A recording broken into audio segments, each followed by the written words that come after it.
Welcome to I Hate James Dobson, a podcast where I'm going to call my brother the wrong name for like an hour. You mean the right name? Yes.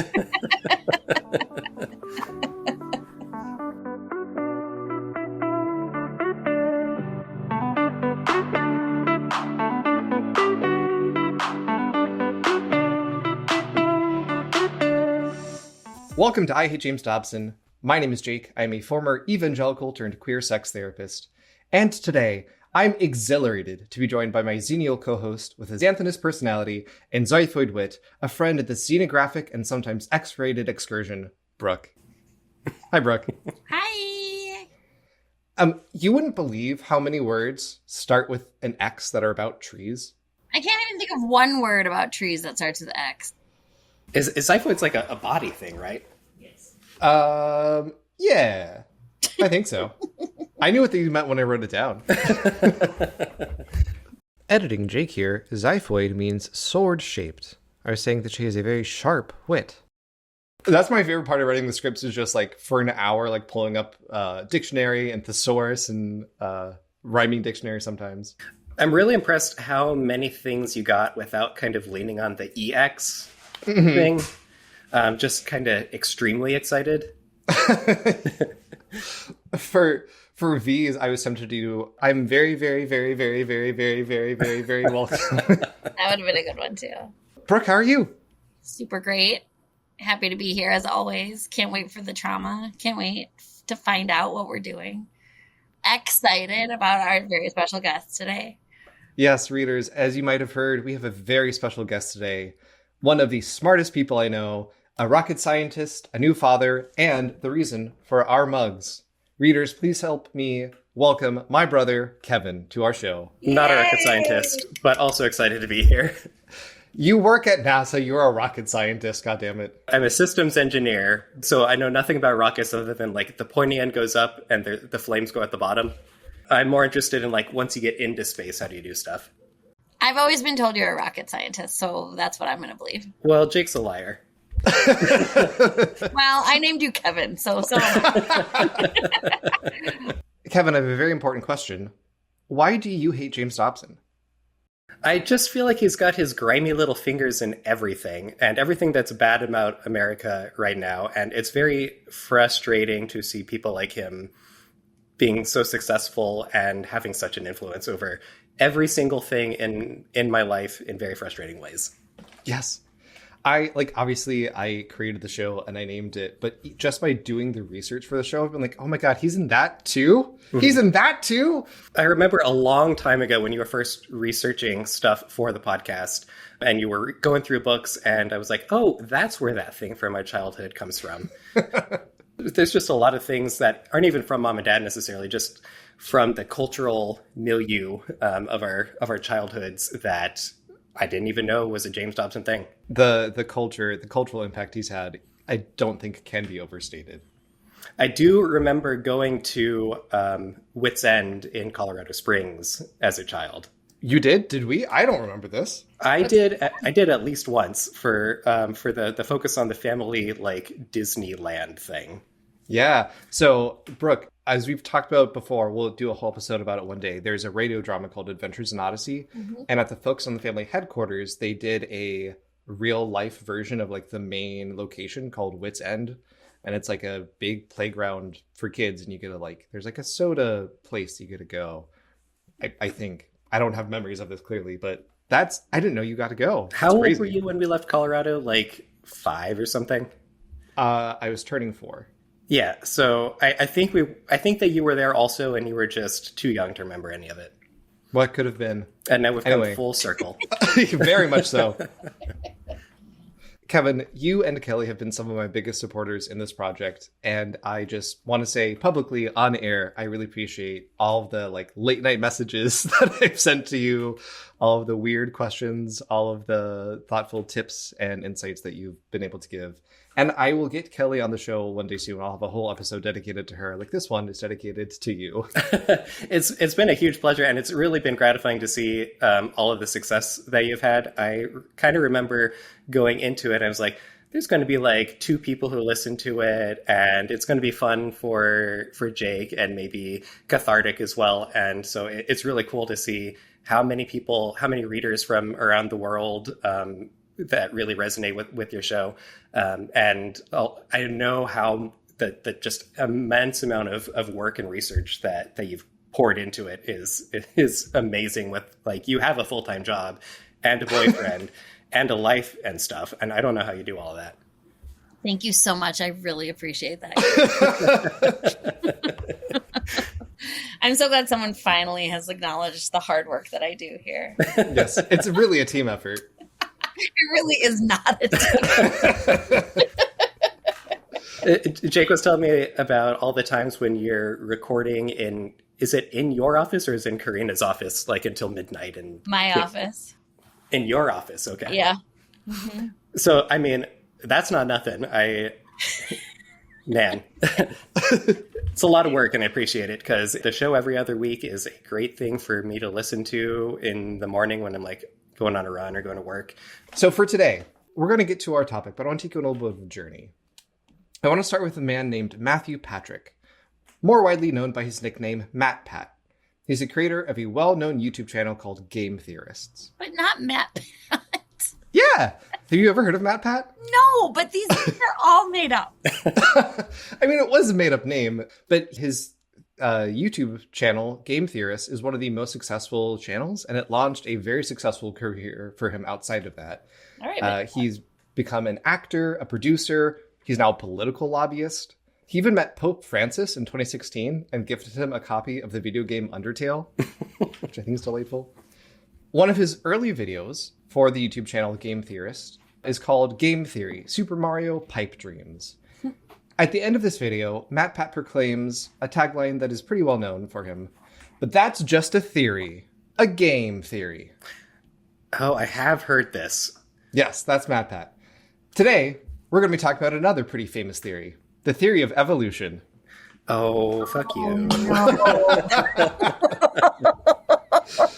That's right, Brooke and Kevin. Today, we're going to be talking about creationism and a man known, unfortunately, as Ken Ham. I am familiar with Ken Ham, unfortunately. Did not know Matt Pat, but I do know Ken Ham. You said this episode was specifically going to torture Kevin. Yes. Yes, Jake is right about that. And so, let's just start with Kevin. Who is Ken Ham? The only thing that I really know about him is that he is the Ark Encounters guy, and he's a young Earth creationist, believes that the Earth is literally 6,000 years old, and he has, since he believes that, he also believes that the flood story in the Bible was literally true, and so he has built a full-scale replica of the Ark, like in Kentucky or something. And I feel like he lobbies for teaching young Earth creationism in schools, but I'm not 100% sure about that.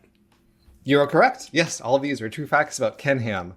Our focus isn't actually Ken Ham specifically. He's kind of the vehicle through which we will explore these things. And importantly, this episode is not a debunking of creationism. It's not real, and it's very dumb, but I'm not going to go through their arguments and say why they're wrong. Rather, I want to explore the socio-political impact of creationism as a movement, and, spoilers, how it's specifically a tool of American fascism. So part 1, Young Earth Creationism. How did we get here? Is one of the fundamental human questions. To try to make sense of our world, humans have had explanations for the creation of Earth since we were able to tell stories. Many people and cultures believed and believe that the Earth was created by some god or gods. Creation legends abound. And especially since much of Western history was recorded by religious figures, many of our historical explanations often included explanations involving the Christian God. That's not a fluke or a flaw or a bad thing, but it just kind of is a thing. Technically, Isaac Newton believed that God created the Earth in the last 10,000 years or so, and thus was a creationist by the most broad terms. But that's like really dishonest as a term. It's a point that creationists like Ken Ham will make, but he wasn't a creationist like Ken Ham is a creationist. Nowadays, creationist generally refers to the very specific belief that God made the Earth about 6,000 years ago, according to a very hyper-literal interpretation of the first chapters in Genesis. On the first day, God separated light from dark means a literal 24-hour period. That's God's Monday, right? And that is not an interpretation that you find consistently throughout history.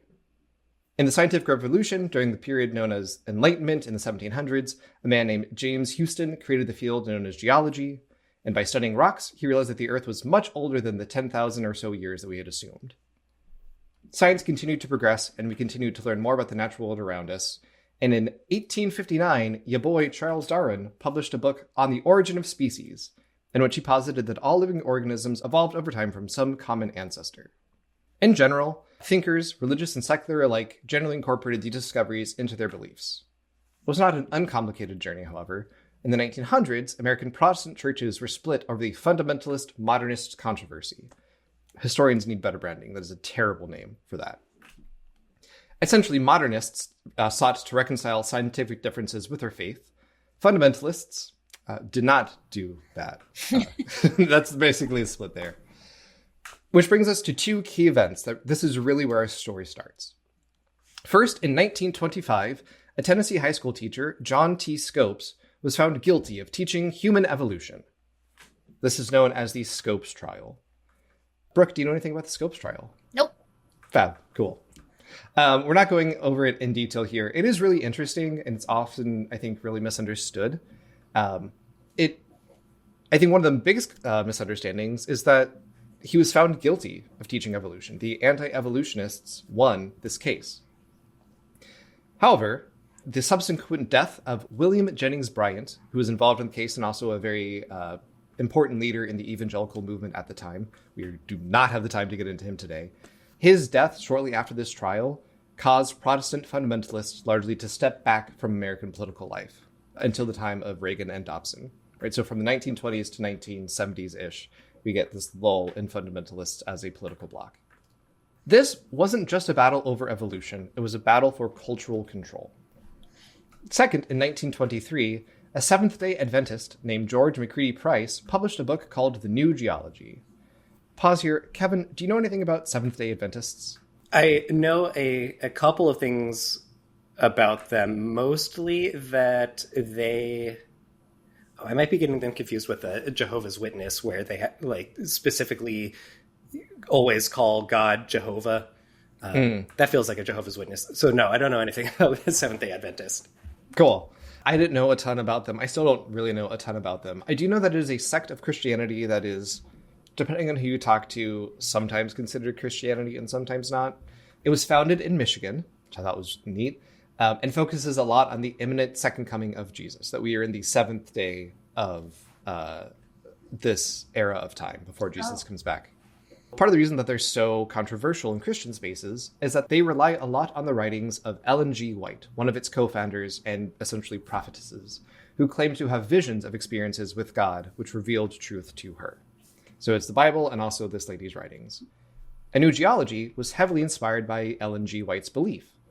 According to her, God showed her that Earth was made in a literal 6 days, and so McCready Price started from that and worked backwards and said, how could we make this happen according to science?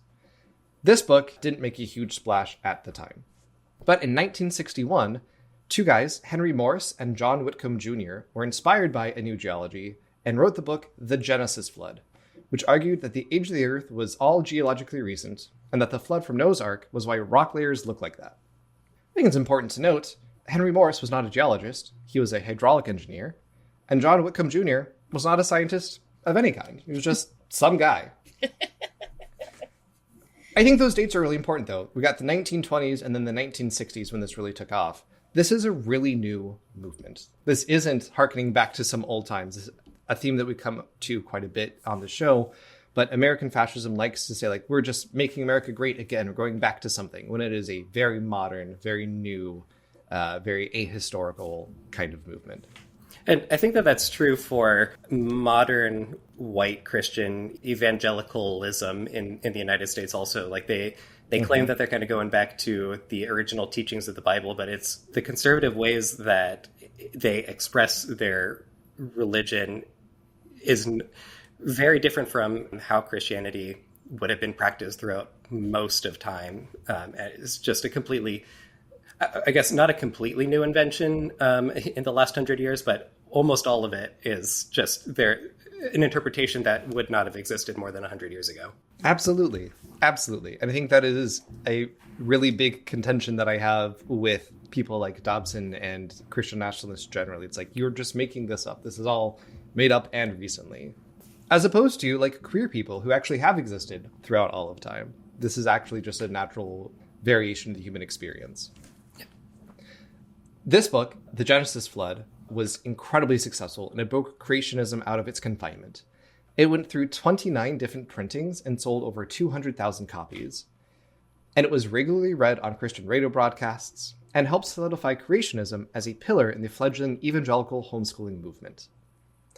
It was also read by our subject today, Ken Ham.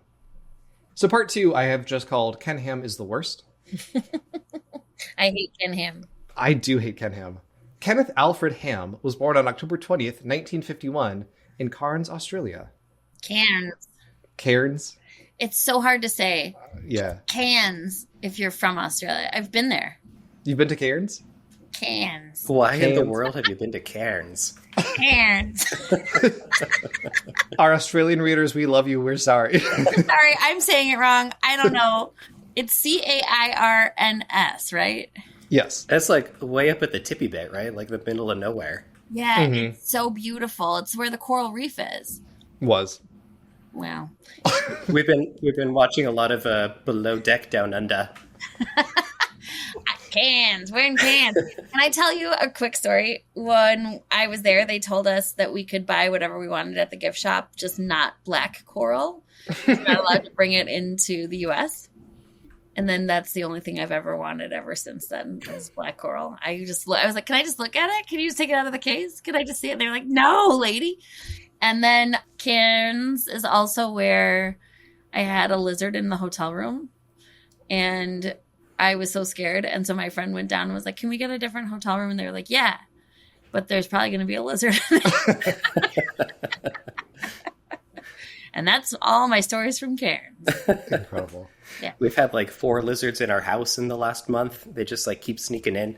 Oh, no. It's cute. What do you mean? Where do you live? Los Angeles. Oh, yeah. Don't Yeah, know we'll that. have it. It's a big enough city. Like lots of people live in Los Angeles. You get lizards in Los Angeles? Oh yeah, we got a ton of them. Ugh, gross. They're friends. Wait, one more thing. Yes. In Cairns, there was also a lot of signs that said to watch out for bandicoots. Are they crashing? I'd never even heard of a bandicoot until I was there. I know Crash Bandicoot. Yeah, that's the only thing that I know about that. I don't know what that. It's a real animal. I know a lot about feelings. Bandicoot. It's like a little weaselly thing that like lives out in the wild. So Ken Ham is from Australia. He has an Australian accent. When we're talking about these things, just remember that it's a guy with an Australian accent saying a lot of these things. Awesome. I actually think that's a big reason why a lot of Americans buy into his bullshit, is that like he seems nice and disarming because of his accent. I think it works a lot less well if it has like a southern twang to it, for instance. Yeah. Ken Ham earned a bachelor's degree in applied science and began teaching high school students in 1975. He read The Genesis Flood. He was appalled by the fact that some of his students assumed that because their textbooks taught evolutionary science successfully, that meant that the Bible was untrue.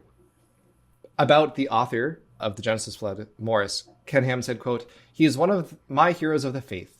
He is a man that the Lord raised up as the father of the modern creationist movement. The famous book, The Genesis Flood, was the book the Lord used to really launch the modern creationist movement around the world. It is very hard to be a science teacher and to teach creationism, even though it was legal in Australia at the time. And so in 1979, Ken Ham resigned and founded the Creation Science Supplies and Creation Science Educational Media Services to promote the teaching of creationism in public schools in Queensland, Australia. Those are both horrible names. He gets better branding, unfortunately. This organization morphed over time, and the following year became Creation Science Foundation. And through this, he would give lectures with generally 3 key ideas. 1, evolutionary theory led to cultural decay, which cultural decay is also very much a fascist talking point. The idea that we are reaching the pinnacle of civilization because of these degenerates. We are degenerating society, decaying society. Point 2, the first 11 chapters of the Bible contain the true origin of the universe and a pattern for our society. Again, I think that second bit is useful. It's not just descriptive of the past, it's prescriptive for the future. We need to model society this specific way. And part 3, Christians should engage in a culture war against atheism and humanism. Ken Ham moved to the United States in 1987. Later, he told an interviewer, quote, "Australia is not really the place to build a museum and training center if you're going to reach the world. Really, America is." And Kevin, you were right. He chose Kentucky, specifically because it was, quote, "within a 1-hour flight from 69% of the U.S. population." Did you say nice? In case it was not clear, the nice is my addition to the quote. I wish it was Kenny. Yeah. In 1997, the Creation Science Foundation changed its name once again, this time to one that would stick: Answers in Genesis. Answers in Genesis does many different things. As mentioned above, they have a training center. They host and sponsor events all over the world. They have a strong social media presence. They especially love to make short-form content like TikToks, YouTube Shorts, Instagram Reels, because the shorter their arguments are, the better they sound. They promote various comics, which we will look at near the end of this episode. They design curriculum for Vacation Bible School, for homeschooling, and for more traditional schools. They are most well known for their 2 main attractions, the Creation Museum and a supposed life-size replica of Noah's Ark called the Ark Encounter. Yeah. These are both in Kentucky, but they are 45 miles apart from each other. I don't know why they're apart, except for just like they were built at different times and they needed different amounts of land, I suppose. Importantly, though, the Ark Encounter received funding from taxpayers. Like federal taxpayers or Kentucky taxpayers? Good question. I think Kentucky taxpayers. Still. Hi. Editing Jake here. After we recorded, I did more research into this, and the story of the funding of the Ark Encounter is wild. The state of Kentucky gave them $1.8 million per year in tax rebates. The city of Williamstown gave them $62 million in junk bonds, and they bought 100 acres of land for $1. $1 total. Also, the state of Kentucky spent $1 million on highway improvements to make the road to the Ark Encounter. That's a ton of tax money. In 2014, people complained that this violated the separation of church and state, which, in my humble opinion at least, it absolutely does, and so the state of Kentucky revoked some of these tax breaks. Answers in Genesis then sued and was represented in court by Mike Johnson, current U.S. Speaker of the House. Answers in Genesis won, got all of their tax rebates, and was paid almost $200,000 in legal fees by the state of Kentucky. That's where your tax money is going, Kentucky. But wait, there's more. This, I think, was the most upsetting thing that I learned. They have their own school, like an actual school, like a K-12 school that you can enroll your students at full time. It opened in 2017. It's called the Answers Academy in Northern Kentucky. Is it at the Ark? Like you just go to school on the top floor of the Ark? Unfortunately, no. I think it's just like a full-ass campus and building elsewhere. There's pictures of the kids in their uniforms that I will not share with you because even though this is not going to be a video podcast, I find it deeply upsetting and it feels like I'm encroaching. It's not those kids' fault. Their parents enrolled them in a fuck-ass creationist school. That's less fun than like going to a museum for school or going onto the Ark or whatever. You can't even spend 40 days and 40 nights at the school. Come on. The world's worst lock-in. What does Ken Ham believe? There's a few different ways to look at what they believe that we'll explore over time. But here's what they say. God created the earth in 6 literal days 6,000 years ago. That's what the Bible says, both in Genesis and if you add up all the dates listed in the Bible. Brooke, there is entire chapters of the Bible that are just lineages. This son beget this person who beget this person, and typically there's years associated with that. So some poor, dumb person just added up all those dates and said, this is how old the earth must be. How long is the Bible? Quite long. But, like, I've seen Bibles. Like, every time I talk to you, like, there's chapters and chapters of math equations and years and, like... The entire book of Numbers is largely, not just, but it's largely just genealogies. And for some reason, they always printed on like the thinnest possible paper so that it doesn't look that big, but it's usually like 1,000 pages or something. Mm-hmm. Wow. Okay. They also believe that humans have been on Earth as long as any other creation, including dinosaurs. So humans and dinosaurs coexisted, according to this belief. But also that humans are quantifiably different from animals. God only breathed life into us. Is the Creation Museum the one where they have people riding around on dinosaurs? I don't know. I haven't been. I do want to go with you at some point. I have a whole plan. You, me, and Karina will take a road trip. But I think it's not that far from you guys. No. Yeah. I think they have like models of people riding around on dinosaurs. I would believe that. I would also believe that at the Ark encounter as well. What in the world does he mean by quantifiably different? That's just my editorializing, just that we are entirely different. One of the things that they really object to is that evolution says that humans are just animals, and that somehow denigrates us to be something less than inspired and breathed life into God. We are an entirely separate, different creation. Also, according to them, before the fall of Adam and Eve, there is no sin or death, which also means that there is no meat eaters. All animals just ate plants in this belief system. Eve eating the fruit in the garden brought sin into the world. And, as Kevin named, Noah's Ark plays a huge role in all of this. They use the flood in Noah's Ark to justify so many gaps in their logic. Continental drift and rock layers were enormously sped up because of the blood, for instance. The catastrophe of the flood is why we can't trust the laws of nature, would be their argument.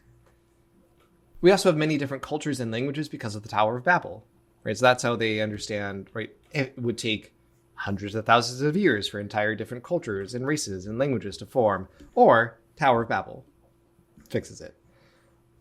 And I think importantly, they believe many people who don't believe in creationism do so because they've been lied to by secularists who hate God. It's not just a passive like difference of opinion. It's a very actively hostile kind of set of beliefs. Again, we're not here to debunk these claims. There are a lot of videos and podcasts and articles that go through each one of their arguments and say why it's dumb. I think those are useful to a point, but also I think that they kind of miss the point of really what's going on here. Yeah, I don't really want to go back and say like why evolution is pretty obviously true and young Earth creationism is malarkey, to borrow a phrase from Uncle Joe. But I do really want to like push back on his point that like if you are a Christian, then you have to believe in this, or else you are lying to people, and it's like secularism is the cause of evolution. There are so many different ways of interpreting the Bible, and this is just like his own way of interpreting it. I guess kind of like this segment of Christianity has kind of like co-opted it to be like, this is the one way to interpret the Bible, even though people for, 2,000 years before that interpreted it a different way. This is the correct way. And you can be a Christian and not believe in a literal 6 days. It can be metaphorical. It can be whatever you want. It doesn't. He's just wrong about that, and I want to like debunk that part of it. Absolutely, and we'll talk more about that in a little bit. But I think that not only is an important point on its own, but I think also speaks to how this functions as on that socio-political level. Creationism is a tool of control, and if you say in order to be a Christian you have to believe these things, it's further controlling and isolating people. It's part of their radicalization process, essentially. Yeah, and I think that kind of ties into the broader evangelical movement of really instilling like an us versus them kind of mentality, and you have to believe exactly the same things that we do, or else you're wrong. Yes. And so it comes up in evolution, it comes up in gay rights, it comes up in all sorts of different things that reasonable people and reasonable Christians can and have had differences of opinions about throughout all of history, and they just refuse to have a good faith debate about it. Funny you mentioned that. In 2014, as the Ark encounter was set to open, Ken Ham was joined by truly one of my heroes for a debate about evolution and creationism. It is now time to talk about the Ken Ham and Bill Nye debate. Bill Nye, the science guy, went to the Ark encounter upon its opening for this debate, and it is a almost 3 hour long. I think I have. Was this televised? Uh, it was definitely like broadcast on the internet for sure. Yeah, I think I may have seen some of this. It wouldn't surprise me. It was a big deal at the time, and Yes. everyone got to read into it whatever they wanted to read into it. Well, everybody thought their guy won, right? Yeah. Because I was like, Bill Nye trounced that guy. That was Ken Ham. Yep. I saw some of this. I watched the entire debate for prepping for this, and it was probably the most painful thing I've ever done for this podcast. Not the like most troubling, but Ken Ham is so full of himself and so dumb. Like, I think on one hand he is a grifter, but also he just doesn't seem to be a very smart person. And so literally every 10 seconds I had to pause it and write down like, what is he saying? What does he mean by that? I'm trying to like make his argument for it so I can understand it. And it was just a nightmare. It took me 2 days to go through all of it. It kind of feels like Ben Shapiro's arguments with people where like he just like throws a bunch of things at you and he's not really saying anything. It's just making a lot of noise. Yes, absolutely. So I want to talk a little bit about the debate. We're not going to go point by point because, again, I think debunking it is missing the point here. Like a presidential debate, this was less a debate of ideas and more so people just monologuing, especially Ken Ham. They had different purposes, though. Ken Ham, I think, had 2 main points. One, he did everything possible to tie creationism to science. He cited scientists who believe in creationism, whether or not they were experts in a relevant field. A phrase he says a lot was, our research found this. Our research found that this happened in the Bible says this. It's like, your research, you just read the Bible. And that's valid for what it is, but like, it's not the same as like the scientific process of research. Right. He also goes on full-on rants full of poorly used scientific jargon. And I think as a person who is an educator, not about this, but just in general, I think if you use a lot of jargon and you're not able to simplify it, you probably don't actually understand the material that you're talking about. So number 1 is just tying his beliefs to science. Number 2, he wants people to doubt their ability to know what happened in the past, to doubt the established science. His argument basically boils down to, these are 2 equally possible explanations, but actually mine is even more reasonable. It's actually more backed up by science. A phrase that they use in this debate and that specifically Answers in Genesis teaches people to use to fight back against evolution was, you weren't there. How do you know? You weren't there. It's basically just, it's just a theory. An evolution theory. Like, it's basically that argument, but even dumber somehow. And now I'm going to torture you by making you watch clips from this debate. No! You see, when we're talking about origins, we're talking about the past. We're talking about our origins. We weren't there. You can't observe that, whether it's Molecules to Man Evolution or whether it's a creation account. When you're talking about the past, we like to call that origins or historical science, knowledge concerning the past. Here at the Creation Museum, we make no apology about the fact that our origins or historical science actually is based upon the biblical account of origins. Now, when you research science textbooks being used in public schools, what we found is this. By and large, the origins or historical science is based upon man's ideas about the past, for instance, the ideas of Darwin. And our research has found that public school textbooks are using the same word science for observational science and historical science. They arbitrarily define science as naturalism and outlaw the supernatural. They present molecules to man evolution as fact. They are imposing, I believe, the religion of naturalism or atheism on generations of students. You see, I assert that the word science has been hijacked by secularists in teaching evolution to force the religion of naturalism on generations of kids. Secular evolutionists teach that all life developed by natural processes from some primordial form, that man is just an evolved animal, which has great bearing on how we view life and death.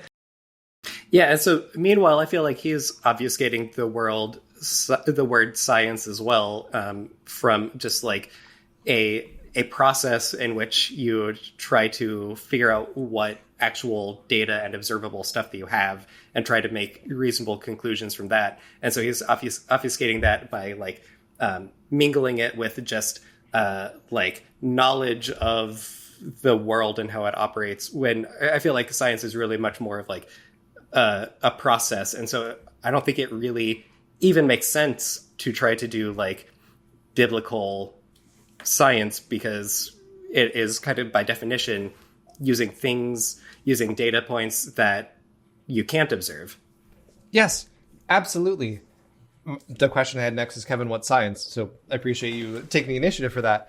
I think something that gets lost in a lot of this, not even debate, but in like these talking points by saying like, that's not science.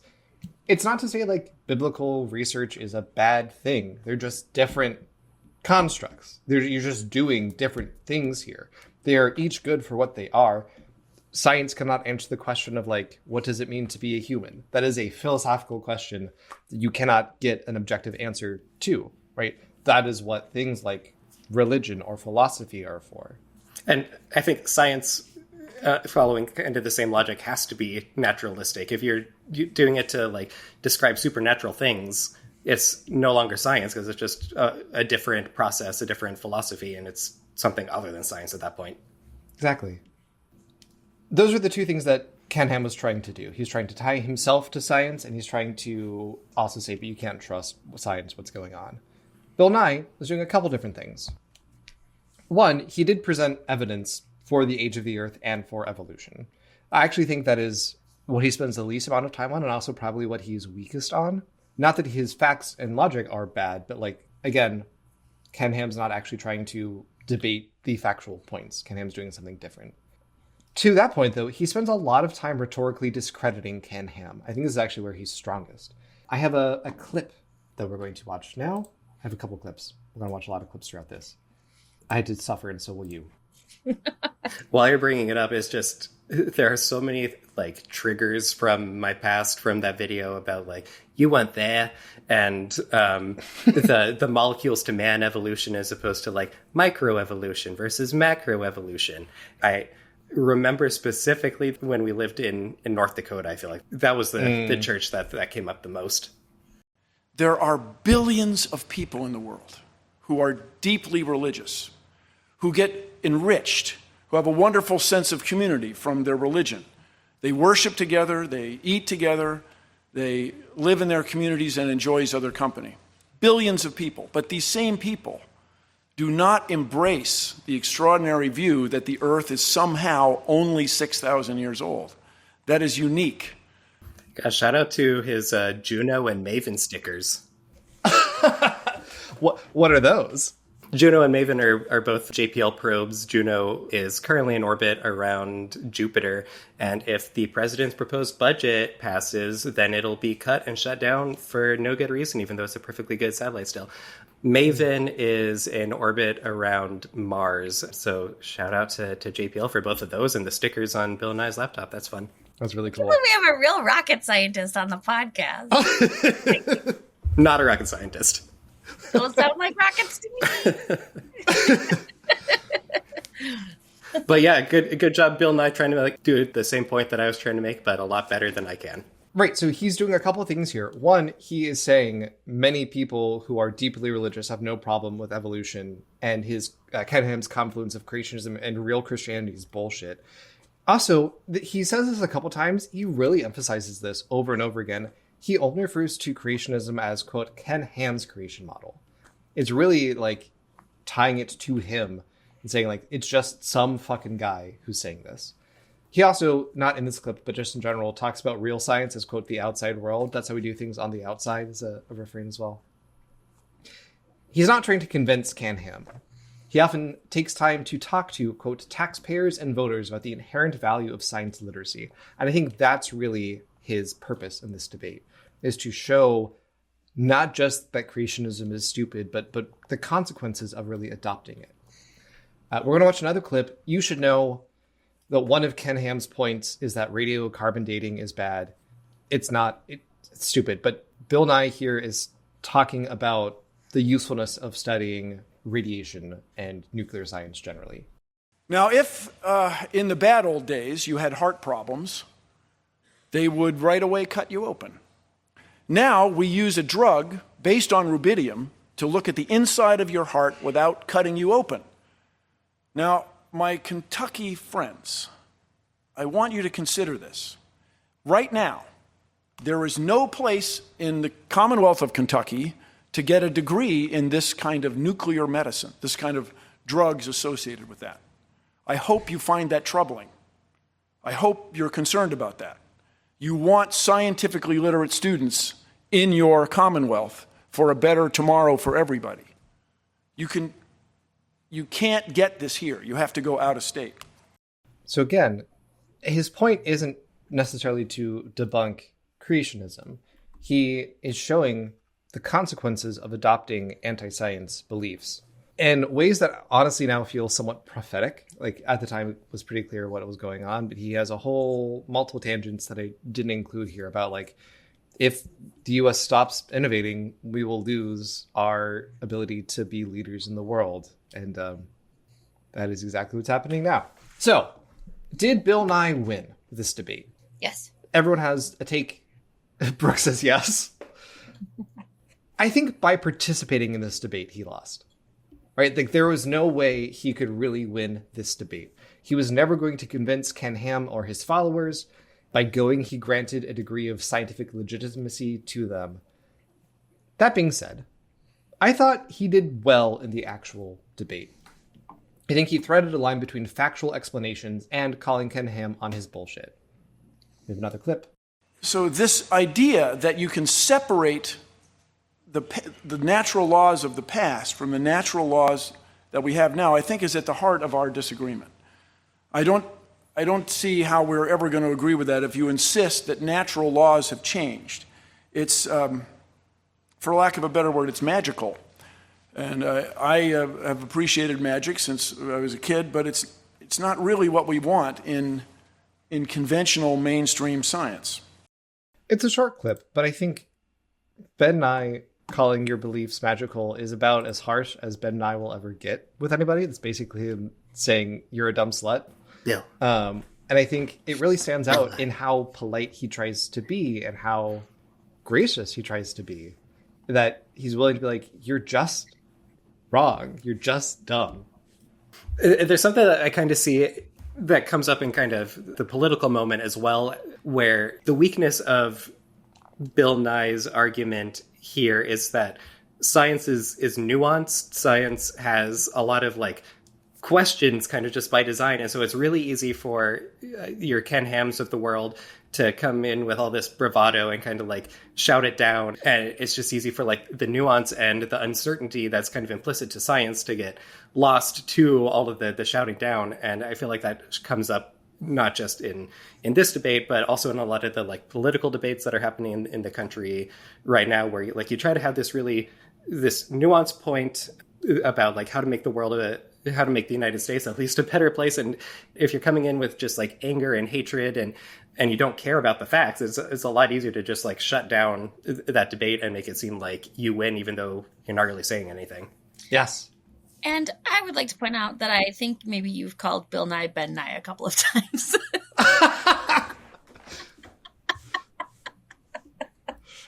Ben But Nye, that's the cool. Ben makeup Nye's guy. I am officially putting Bill Nye, the science guy, in the official I Hate James Dobson patron saint roster. Yay. Right next to Jocelyn Elders, the Surgeon General under Bill Clinton. Ben Clinton. Ben Clinton. Part 4 is the political implications. Ken Ham is so wrong about so many things, it is incredibly tempting to counter his arguments with real facts. Because the facts are real, and they are out there, and they are pretty overwhelming.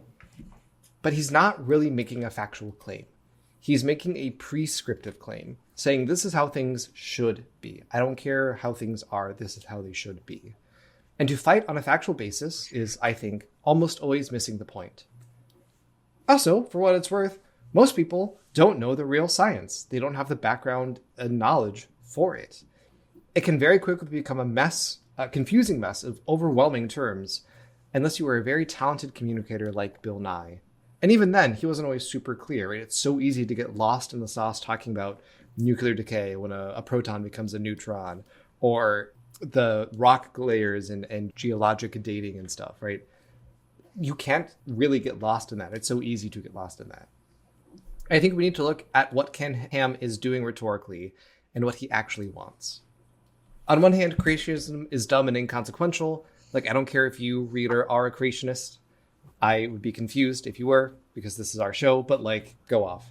I was a creationist in high school, and that had no effect on the world around me, other than me embarrassing myself. I remember after AP US History one day going up to my teacher who had dismissively referred to Noah's Ark as a story and being like, well, actually, Miss DeLeonardi, I believe in Noah's Ark. And I was actually really offended when you said that. Did you say, were you there? No, I did not. Although perhaps I should have. See, this is something that I think is an interesting difference between the two of us, is that I was a Christian in high school and still am, and I was very much like anti creationism throughout the entire time, which led to interesting like debates in church and things. And it's nice to have like a church community here in LA that's like, yeah, creationism is dumb. Yeah. I think a lot about this. I didn't actually end up putting it in the script, although I'm happy to talk about it here about that split. Like, why was I so susceptible to creationism, whereas that was never really a thing for you? And I think we are not that far apart in age, but I think it's enough of a gap in kind of the radicalization process of evangelicalism that I think I was much more of a like capital E evangelical in like a political sense than you ever were. There's creationist stuff around me at the time, but like when we moved to Maryland, when you went off to college, the church we went to was very capital E evangelical in a way that was never super true of our other churches, at least that I'm like aware of. Yeah, in the same way that they always talked about like gay rights when you went there, I feel like every time I came home from college, they talked about evolution. They did talk about it quite often. I remember walking out of the sanctuary one time. I think they were selling like a DVD about creationism, and you just being like very visibly upset about it. It's such a dumb thing to argue about. Like, there's better things that we can spend our time doing. So, Kevin, this was not a thing that you ever believed in? No, and I'm not entirely sure why it never captured me, because God knows there's other dumb stuff that I got sucked up in. Mm-hmm. But I think maybe part of it was being dumb and stubborn in high school. I was like, no, obviously that's stupid. I'm not going to believe in that, and you can't make me. Mm-hmm. Did you two like argue about this stuff when you were growing up? Not. I don't remember really arguing about this specifically. I would tease you with like, it's just a theory, but even then I was like, wasn't making an actual argument. I was just saying it because I knew it pissed you off. Yeah. I don't think that it was like you believed that it was just a theory or whatever. It was just you were being an annoying younger brother. Yes. Wait, really quickly, because I know you have a script, Jake, but Kevin, were you like were you the same path as Jake? Like the stuff you've heard on the podcast, like was that aside from coming out, was that like your journey too? Not to the same extent as Jake. I think as the oldest child, I had a slightly different set of rules and expectations than Jake did. Mm-hmm. I was never as into like Awana and focus on the family stuff as Jake was. And so I guess kind of weirdly going the opposite direction, my deconstruction and reconstruction has been not as whole scale, I guess, as Jake says. Like I still go to church here in LA and we have a really good community, but it takes so much more work to find a community of Christian people who are affirming of gay and trans people and don't believe the world was created 6,000 years ago. Yeah. So that's kind of my deconstruction was more about like tearing down the conservatism that's kind of inherent of growing up in a military background and trying to, expand my horizons to there's lots of different people who exist in the world and lots of different ways of trying to live, and they're all valid. Right. Wow. Interesting. Yeah. I think a lot about like, for me, evangelicalism was a lot about belonging in a way that I don't think it necessarily was for you. Like, church is a very important space for community, but like you had a life outside of that. And I really didn't, or like even in Germany, like the last year in Germany, I was homeschooled. I went to Boy Scouts, youth group. Like that was my entire life and social circle. And you at least had like soccer and like trumpet and stuff that like, yeah, it's a weird thing to say, but I think I was kind of lucky that I always grew up on a military base and didn't have to try to make friends with people who are already in set friend groups. So I was able to make different sorts of communities with other people who were used to making and losing friends very, very quickly. And that made it a lot easier to not have to like break into established cliques and high school archetype roles. Mm-hmm. I also think that that's a big reason why when we moved to Maryland, I took such a turn, because it was the first time I had not lived on a military base. Mm-hmm. And I found it very, very difficult to make friends at my public school. And the only place that I really felt a sense of belonging was church, where there really wasn't a social group established when I first got there. Yeah. Plus, Kevin, you must have like a deep sense of, like, as we're talking about today, like science and curiosity about, like, I don't know, like that must have affected some of the ways that I would imagine that you thought about this when you were growing up, right? To be Yeah, and I mean, this is an interesting thing about we have the same parents, other than the sense that like no two siblings have the same parents.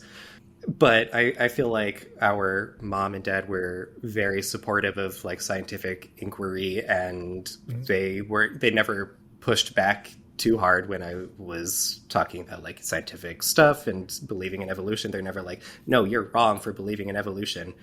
When we were home in Maryland a couple of weeks ago, we were breaking out all of the Magic School Bus books to read to Posey, and so like just Magic School Bus, and I feel like Miss Frizzle is a Bill Nye kind of character also. Mm-hmm.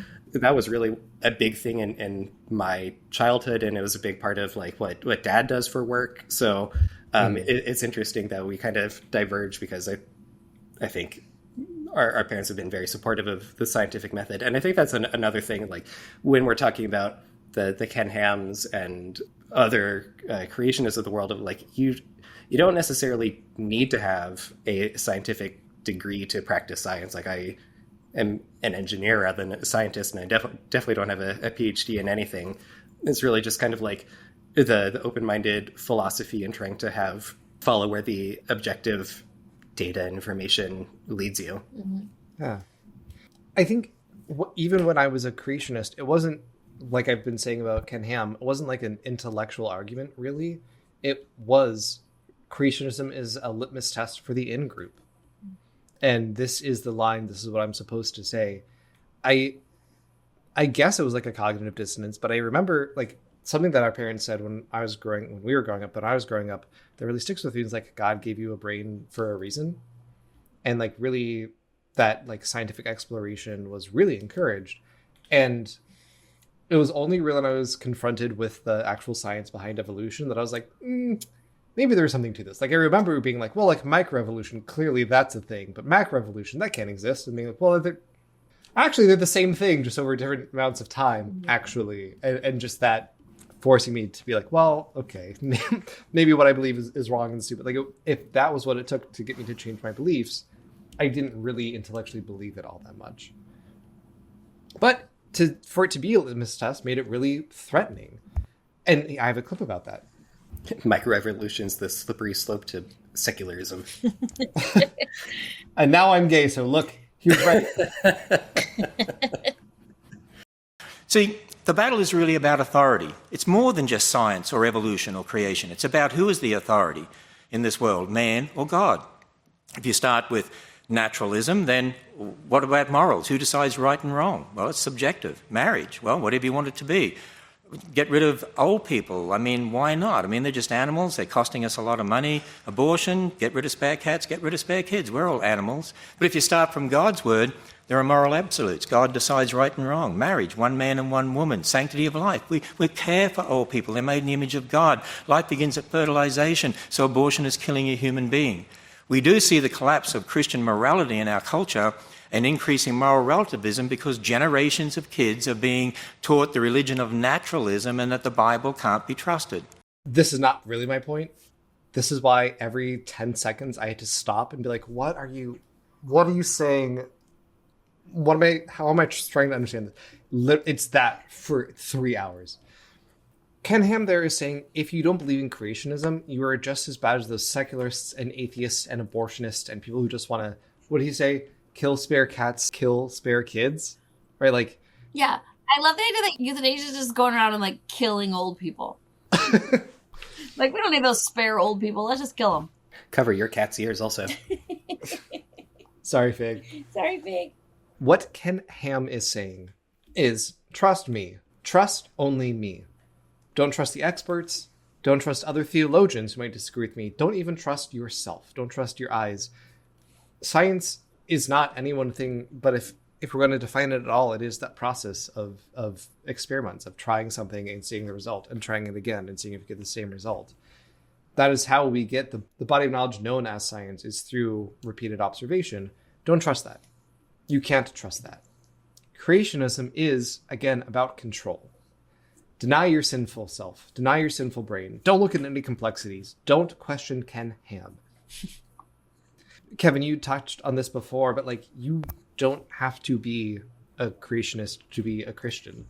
I actually think, this is an outsider perspective as not being a Christian, but I actually think that trying to understand the meanings in these stories is actually a really beautiful, complicated, difficult thing. And it's through that difficulty that real meaning is found, right? Like, why is Genesis written that way? What are we supposed to learn from the story of Noah's Ark, other than if we reject that it was a literal flood that happened for 40 days and 40 nights, which, also side tangent, 40 days and 40 nights is just a colloquialism. It's just a saying. It means just a really long time. Even at the time, it wasn't meant to be interpreted as a literal thing.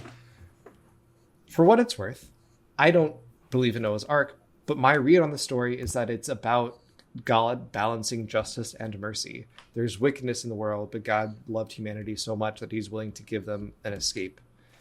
Wicked isn't an actual literal story, but I think it speaks to the truth of self-knowledge and friendship and love and forgiveness, right?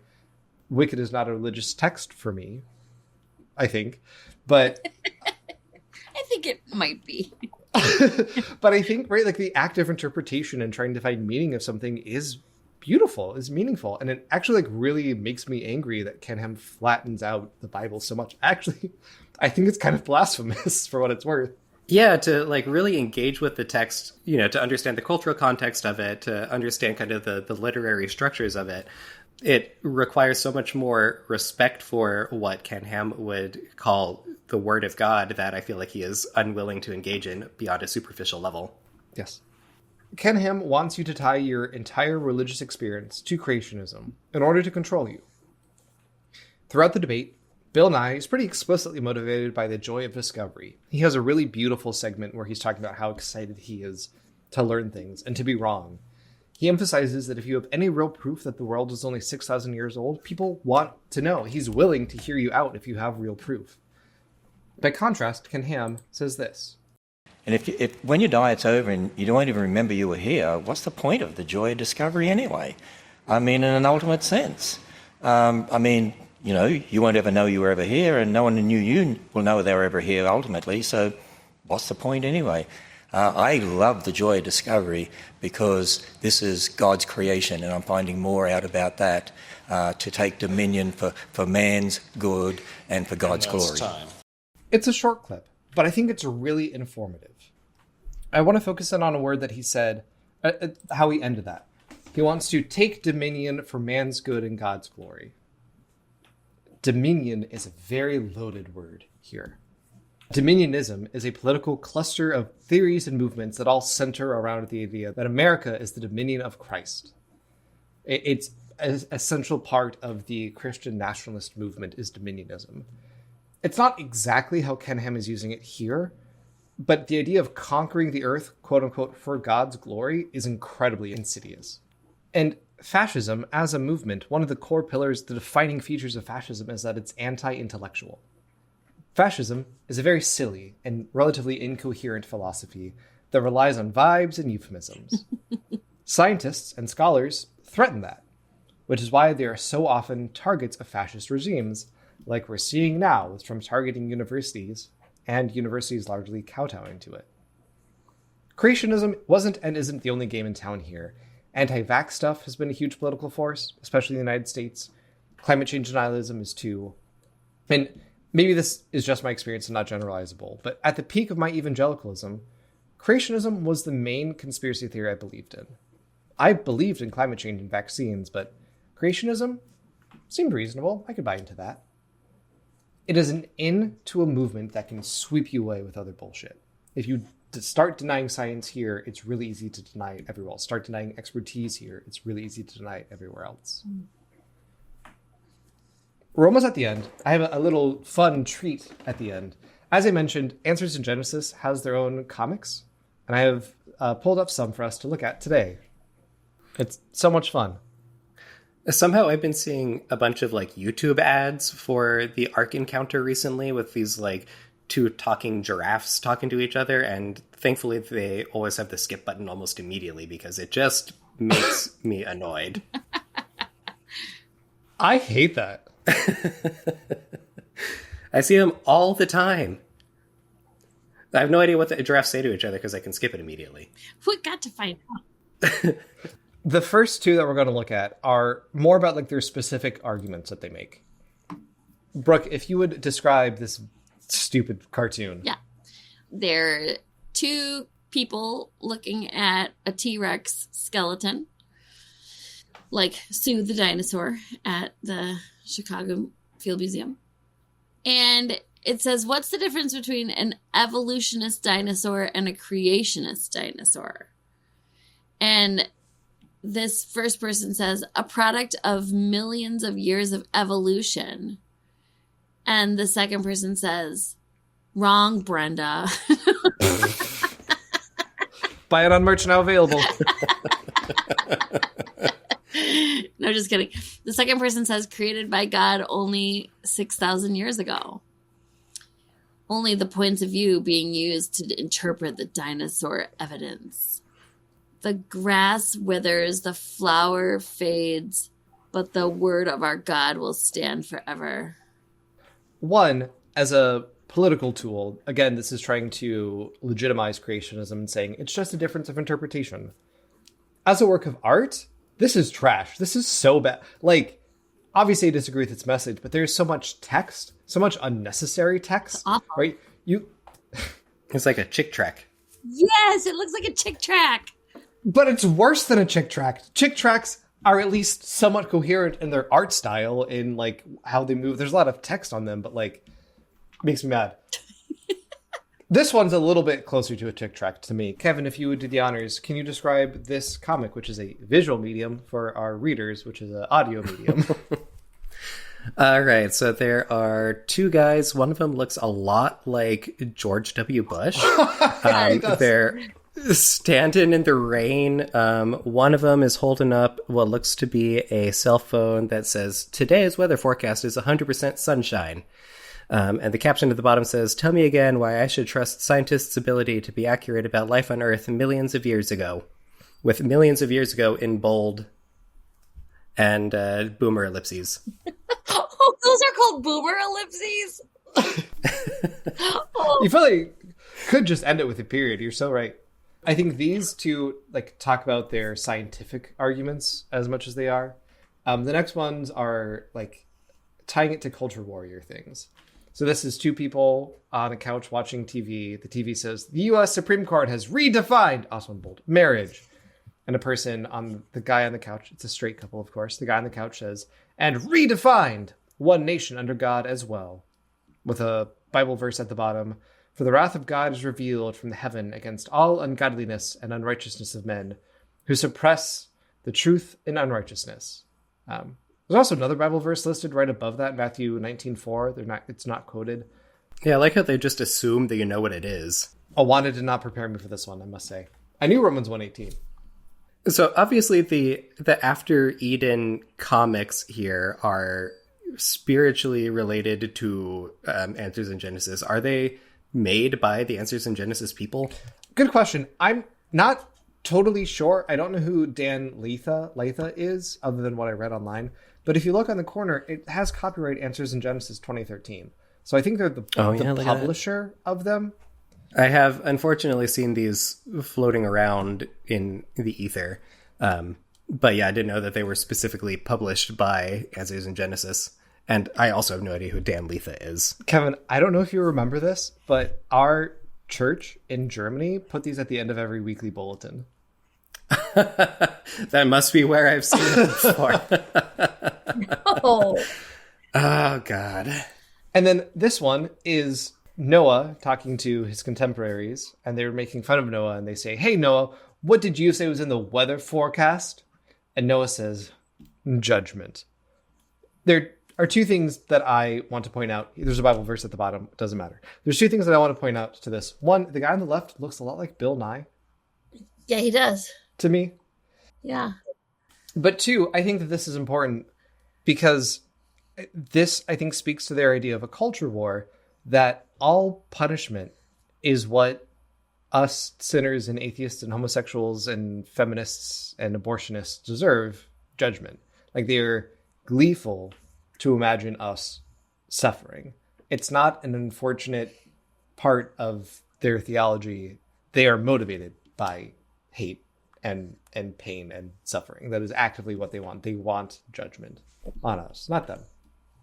And the last one, I genuinely just thought this was funny. Kevin, if you would describe this for us. Okay, so this is presumably the Chick-fil-A cow holding up a sign that says, "Eat more dinosaurs." And there is a chicken at the bottom that is reading the Daily News, and it says, "Birds are evolved from dinosaurs." And the caption is, "If Chick-fil-A were owned by evolutionists." Oh, I get it. Very clever. We have a book that we've been reading to Posey called Good Night Dinosaurs, and there's a part of it at the end where it says a heap of sleeping reptiles. And I'm like, if dinosaurs are birds, does that imply that birds are reptiles? Anyway, Cladist, following the tree of life is complicated and confusing. And so, I mean, on that particular thing, maybe I'm sympathetic for Ken Ham because it is confusing. But also, I don't know, it's fun. Again, this one just genuinely made me laugh. I can admit when they're funny. This one I thought was actually funny. And if you turn them into dino nuggets, then you also come full circle. Whoa, that's pretty good. The very last part of this is, yes, James Dobson plays a part in all of this too. He very subtly became a creationist over time, or at least adopted it as political rhetoric. In 2007, a blog post on Answers in Genesis criticized Dobson as, quote, an old earth writer, and saying, unfortunately, these people are misled, like James Dobson.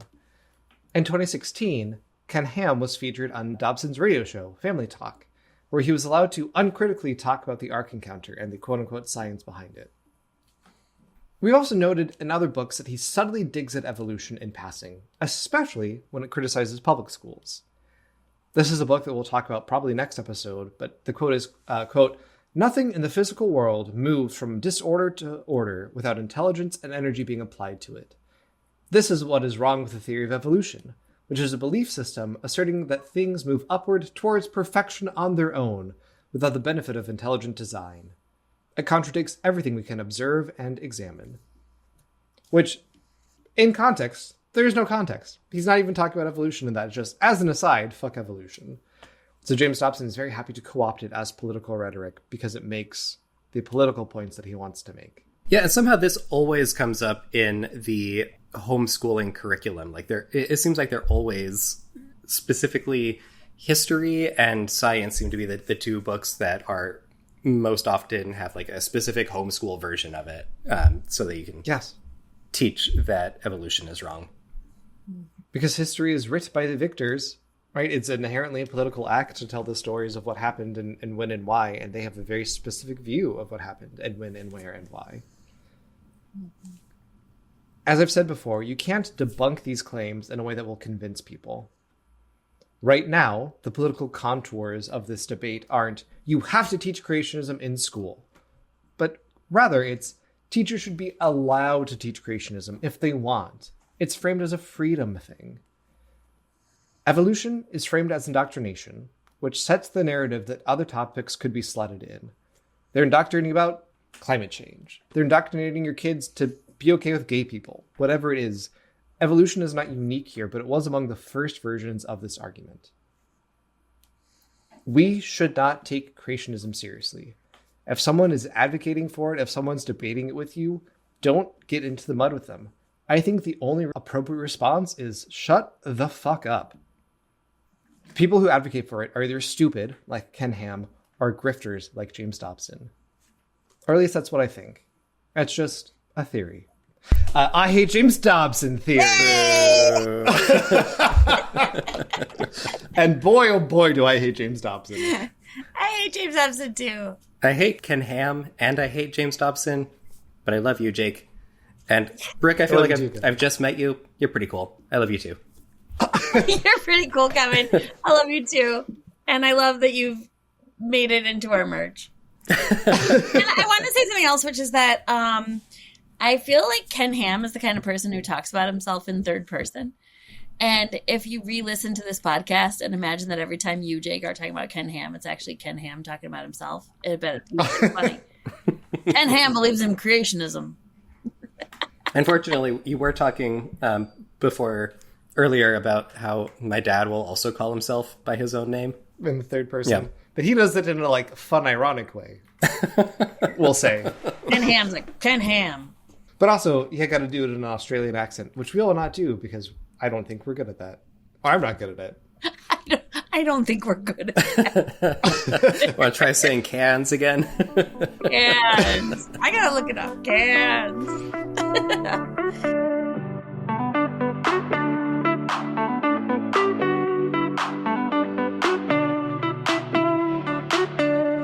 I Hate James Dobson is a labor of love, of spite. Written, recorded, edited, and produced by me, Jake. In this venture, I am honored to be joined by my amazing co-host, Brooke. If you're enjoying the show, please consider rating and reviewing it.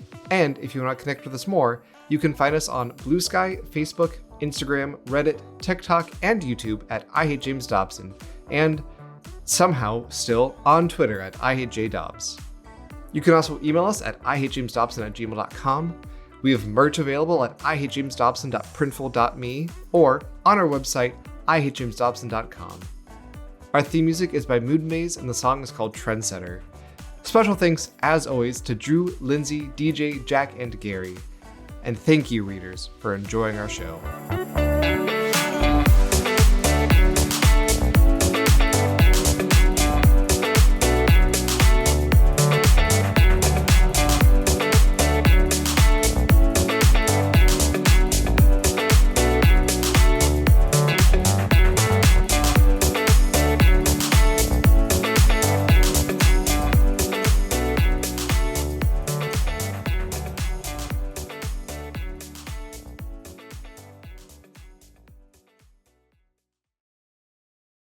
I'm having a great time. I'm only slightly frustrated by having to hear Ken Ham again. I had to hear a lot of Jim Dobson and Mike Ferris. And that one lady who was all mad about homeschool. I can't remember. Did you end up actually watching the Shiny Happy People so that you saw Jimmy Dobbs' face? Yes, I did. Indeed, I did. That was a jump scare for me. It really was. I was like, I know who that is.